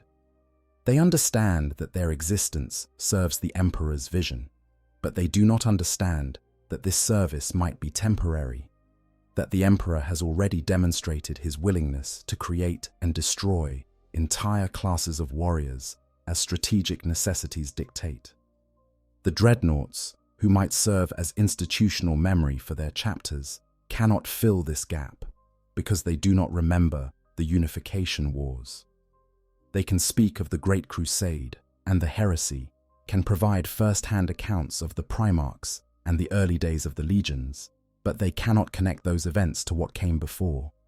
The Unification wars remain a void in their historical consciousness, a blank space that should contain crucial context for everything that followed, but instead holds only silence. This silence has practical implications beyond historical interest. Understanding how the Emperor unified terror, the tactics and strategies employed, the diplomatic approaches used, could provide valuable insights for current Imperial military and political operations. The Unification wars represented the last time humanity successfully unified a planet-wide population under a single government through a combination of military force and negotiation. That experience, properly studied and understood, could inform how the Imperium approaches the integration of newly discovered human worlds or the reconquest of planets that have fallen into chaos or Xenos control. But that understanding is unavailable because the warriors who fought those campaigns are gone and no records survive with sufficient detail to reconstruct their methods. The custodians who remember refuse to speak. The institutional archives are sealed or sanitized, and the Dreadnoughts, who in other eras serve as living tactical libraries for their chapters, have nothing to offer because they do not remember and cannot remember what they never experienced. The human cost of the Unification Wars, the actual body count and the suffering inflicted, also remains unknown. How many humans died in the campaigns to unify Terra? How many Thunder Warriors were expended? How many civilians perished in the atomic strikes and the siege operations? These numbers would provide crucial context for understanding the Emperor's reign and the Imperium's values. If the cost was relatively light, it would suggest the Emperor employed restraint and sought to minimize suffering. If the cost was astronomical, it would reveal a willingness to sacrifice countless lives to achieve strategic objectives that later imperial propaganda might prefer to obscure. But we cannot know, because no one can tell us. The Thunder Warriors, who might have provided casualty estimates, are dead or mad. The proto-dreadnought pilots who witnessed the battles firsthand did not survive to be entombed in memory-preserving machines. The records that might have contained accurate tallies have been lost or sealed. And the Dreadnoughts, who in a just universe might have been able to speak to at least some aspects of this history, cannot because they were never there, and because even if they had been, the passage of 10 millennia would have erased any memory they might have possessed. This erasure represents a form of violence against history itself, though not necessarily an intentional one. The Imperium did not set out to ensure that no one could describe the Unification Wars. Rather, through a combination of deliberate secrecy, technological changes, biological limitations, and simple passage of time, that outcome emerged naturally. The effect, however, is the same as if there had been a coordinated effort to suppress the truth. The Unification Wars remain mysterious, their details inaccessible, their lessons unlearned, and their human cost unacknowledged. For the Dreadnoughts themselves, this represents a missed opportunity for vindication and remembrance. If proto-dreadnought pilots from the Unification Wars had been preserved the way later Space Marines would be, if those ancient warriors could speak today about what they witnessed and what they fought for, they might provide a counterweight to the sanitized official histories.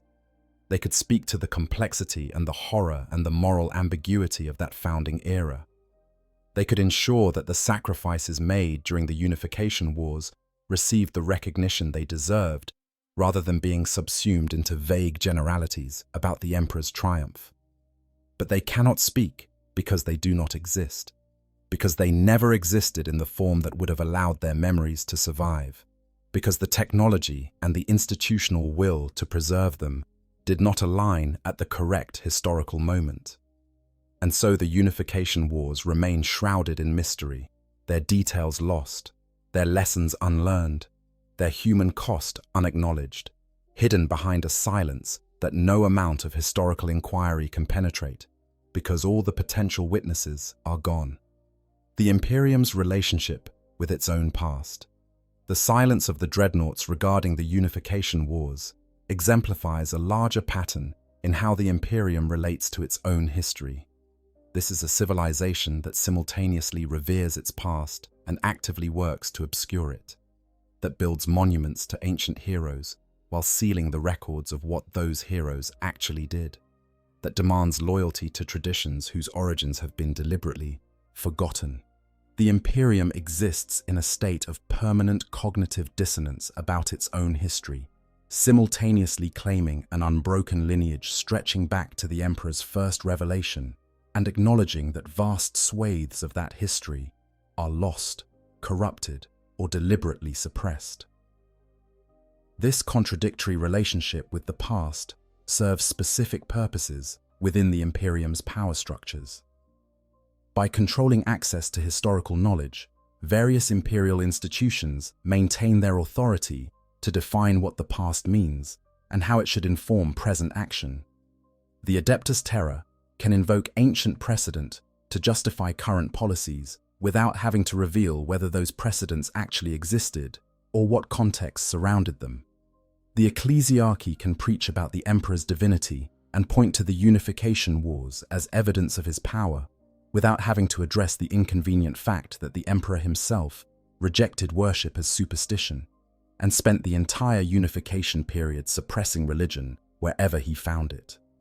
The Dreadnoughts, who should serve as checks on this historical manipulation through their first-hand memories of ancient events, instead become tools of it. A chapter can wake its most ancient dreadnought and ask about the Great Crusade, and the dreadnought's fragmentary, confused recollections can be interpreted in whatever way best serves the chapter's current needs. Because the dreadnought cannot remember clearly, because their testimony is ambiguous and incomplete, it can be shaped to support whatever narrative the chapter leadership finds most useful. The very degradation that we have identified as tragic for the individual dreadnought becomes tactically useful for the institution that employs them. The complete absence of dreadnought testimony about the Unification Wars represents the extreme end of this dynamic. Because there is no first-hand testimony at all, the Imperium has complete freedom to construct whatever narrative about that period best serves its current interests. The Thunder Warriors can be remembered as heroes or forgotten entirely. The techno-barbarian empires can be portrayed as tyrannical or simply as obstacles to be overcome. The methods employed can be sanitized or obscured, all without any witness capable of contradicting the official account. This is why the institutional forces within the Imperium have no interest in changing the situation, in unsealing records, or encouraging the custodians to speak more freely about that era. The mystery serves the Imperium's interests better than clarity would. As long as the Unification Wars remain obscure, they can be invoked to justify almost any policy or approach. Need precedent for extreme violence against human populations? The Unification Wars proved that the Emperor was willing to use whatever force necessary. Need precedent for diplomatic integration rather than military conquest? The Emperor's negotiation with Albia shows his preference for peaceful resolution when possible.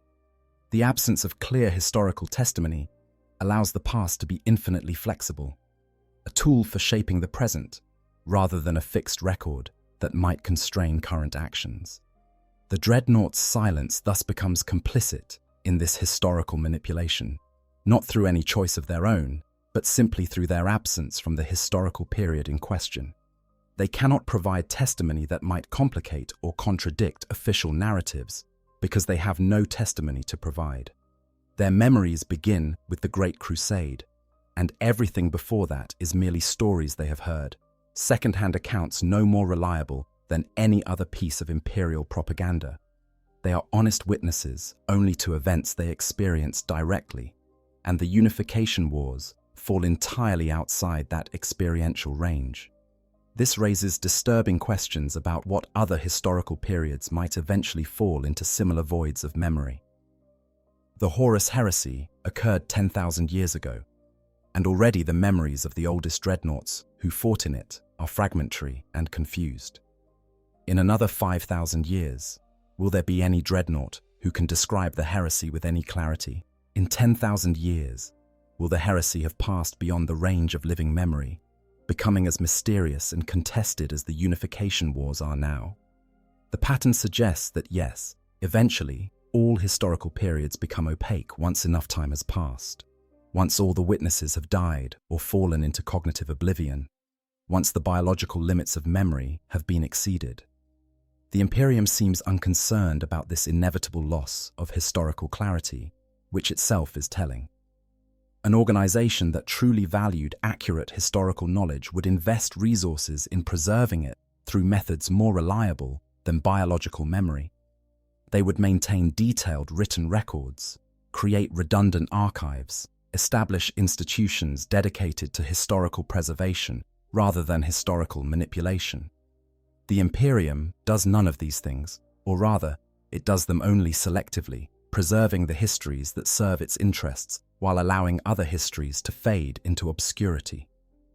The Dreadnoughts, from this perspective, are not primarily memory preservation devices, despite how they are often characterized. They are weapons that happen to contain memories as a side effect of the biological components required to operate them. If the Imperium truly intended for dreadnoughts to serve as reliable historical archives, they would design their systems to prevent the cognitive degradation we have discussed. They would prioritize memory preservation over combat effectiveness. They would avoid the repeated cycles of stasis sleep that accelerate the erosion of long-term memory. They would treat their ancient dreadnoughts as precious repositories of knowledge to be carefully maintained rather than as powerful weapons to be awakened and deployed in desperate battles where they might be destroyed. But they do not do these things because preserving historical memory is not actually a priority for the Imperium. Fighting enemies is a priority. Maintaining institutional control is a priority. Protecting the power structures that define the Imperium's governance is a priority. Historical truth, particularly truth that might complicate or undermine those power structures, is at best a secondary concern, and at worst, an active threat to be managed through secrecy and selective disclosure. We have journeyed deep into the darkness at the heart of Warhammer 40k's history, exploring why the Unification Wars remain forever beyond the reach of those who might otherwise serve as witnesses to the Imperium's founding. We have examined the biological impossibility of maintaining memories across 10 millennia of existence as a dreadnought. We have confronted the technological reality that dreadnoughts as we know them did not exist during the Unification Wars. We have traced the fate of the Thunder warriors who did fight in those conflicts, warriors whose genetic instability ensured they would not survive to describe what they had witnessed. We have uncovered the institutional secrecy that surrounds this period of history, maintained by custodians who remember everything but choose to say nothing. Each of these reasons would be sufficient on its own to explain the silence. Together, they form a wall of impossibility that cannot be breached. No ancient dreadnought will ever describe the Unification Wars because no such dreadnought exists, because the warriors who fought in those wars were not preserved, because the technology and biology required for such preservation did not exist in compatible forms, because the passage of time erodes all memory eventually, and because powerful forces within the Imperium have no desire to see the details of that era become common knowledge. But beyond the practical reasons, beyond the logistics of biology and technology and institutional politics, the silence of the dreadnoughts regarding the Unification Wars represents something more profound. It represents the fundamental tragedy of existence in the 41st millennium, where even the most heroic warriors, even those preserved beyond death to continue their service, cannot escape the ultimate enemy, time itself. The Unification Wars are not merely forgotten because they occurred so long ago. They are forgotten because forgetting is inevitable, because memory is a biological process that cannot be sustained indefinitely, because consciousness itself has a shelf life beyond which it cannot be extended, regardless of the technologies employed. The dreadnoughts, those ancient warriors entombed in walking war machines, serve as living demonstrations of this truth. They fight and endure, awakened for battle after battle across centuries or millennia, slowly losing themselves to the accumulated damage that no maintenance can fully prevent. Their inability to remember the Unification Wars is not a flaw or an oversight. It is the natural, inevitable result of what they are and what they have been forced to become. They are minds preserved beyond the point where such preservation has any meaning, consciousness extended past the point where identity can remain coherent. Warriors who continue to fight long after the person they once were has been eroded into fragments and shadows. The Imperium reveres these warriors, calls them heroes, treats them as sacred relics of a more glorious age. And perhaps they were heroes once, when they still had bodies that could move and voices that could speak without the distortion of Vox synthesizers. But what they are now is something altogether more tragic. They are proof that there are fates worse than death. that immortality is not the blessing it appears to be, that service extended beyond all reasonable limits becomes a form of torture, no matter how much it is dressed up in rhetoric about honor and duty. The Unification Wars will never be described by a dreadnought, because no one was there who could later become a dreadnought, because the time between then and now is too vast for any consciousness to bridge, because memory fails and forgetting is certain, and the past recedes into darkness, no matter how desperately we might wish to preserve it. The wars that forged the Imperium, that brutal age when the Emperor first revealed himself and brought terror under his rule through thunder and blood, remain shrouded in mystery, not through any single failure, but through the convergence of countless small failures, of biology, of technology, of institutional will, of time's inexorable march toward entropy. In this silence, we can hear the echoes of a deeper truth about Warhammer 40k as a setting.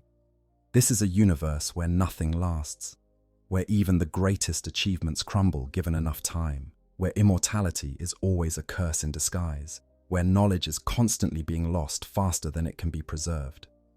The Dreadnoughts embody this truth in their very existence. They are kept alive to serve, but the longer they serve, the less of themselves remains.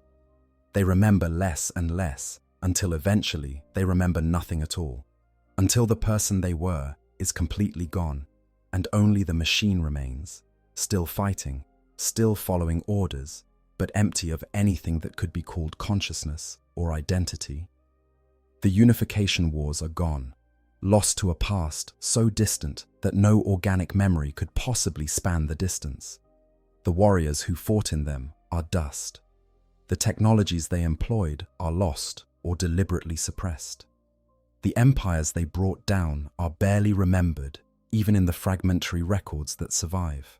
All that remains are legends and sanitized histories that tell us the Emperor unified terror without explaining what that unification actually meant, what it cost, what methods were employed, what horrors were necessary to achieve it.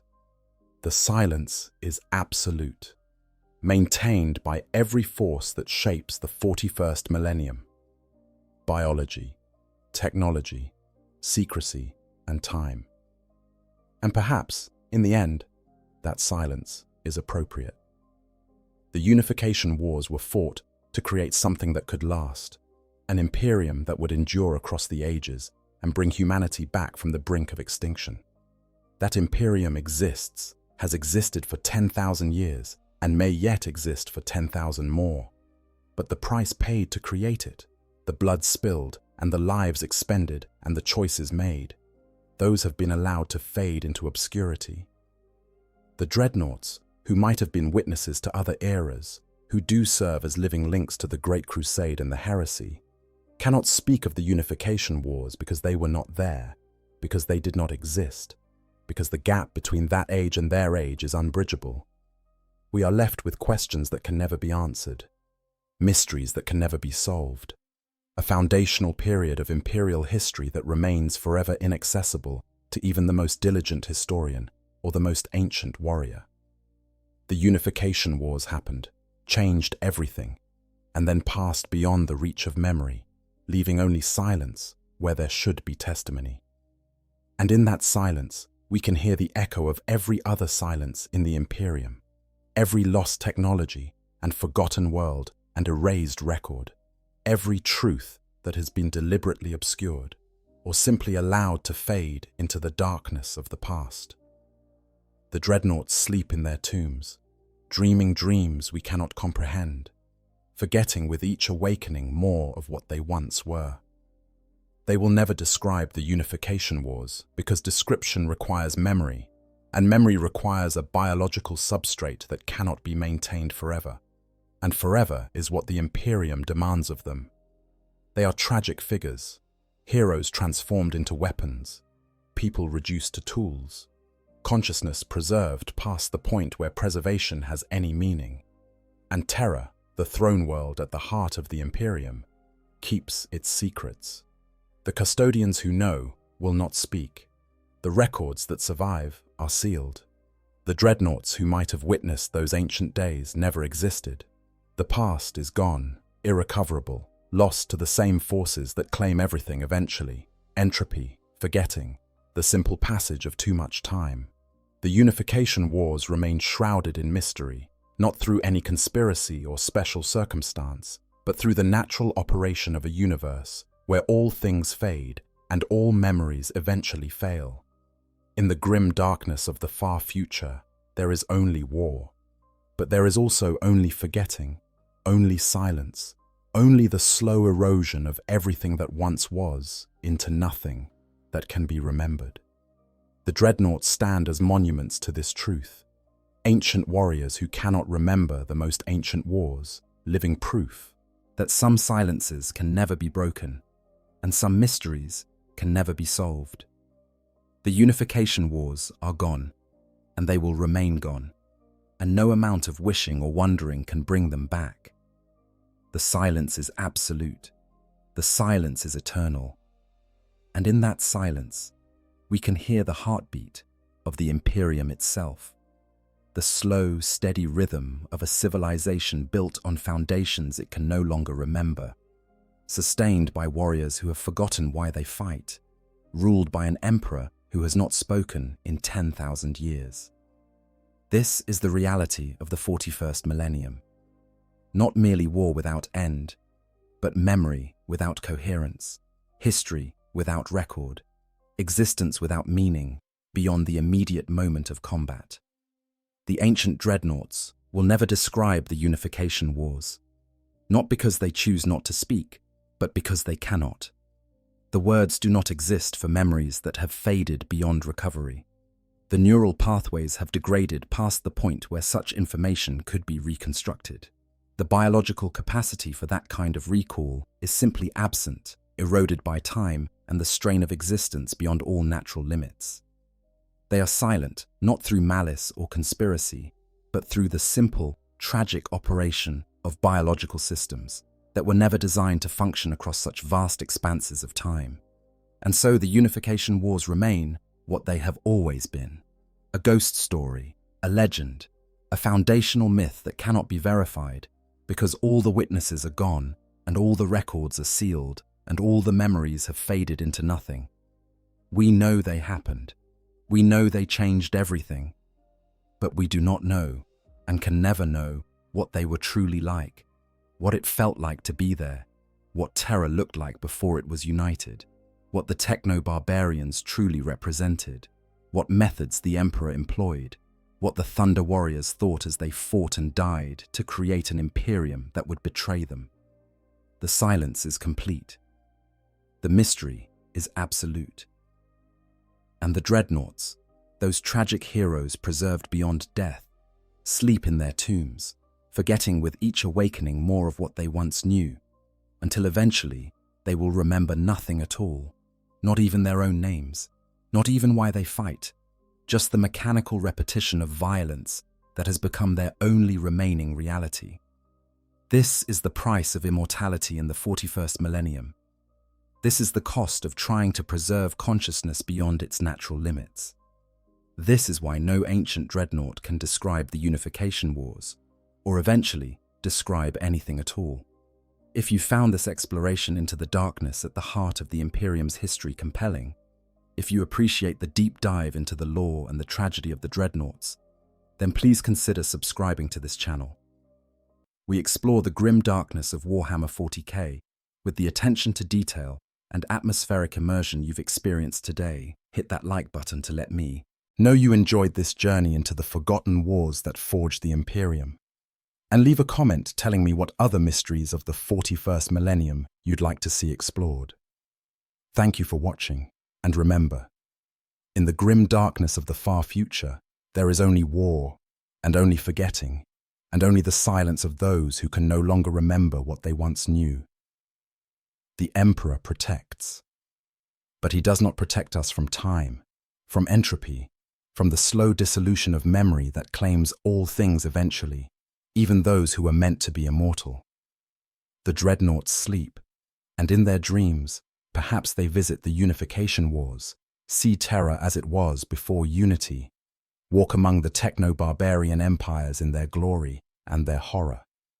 But when they wake, those dreams fade like morning mist, and all that remains is the battle, the immediate moment of violence, the enemy that must be destroyed. The past is lost. The future is unknowable. Only the present moment exists, and in that moment, there is only war.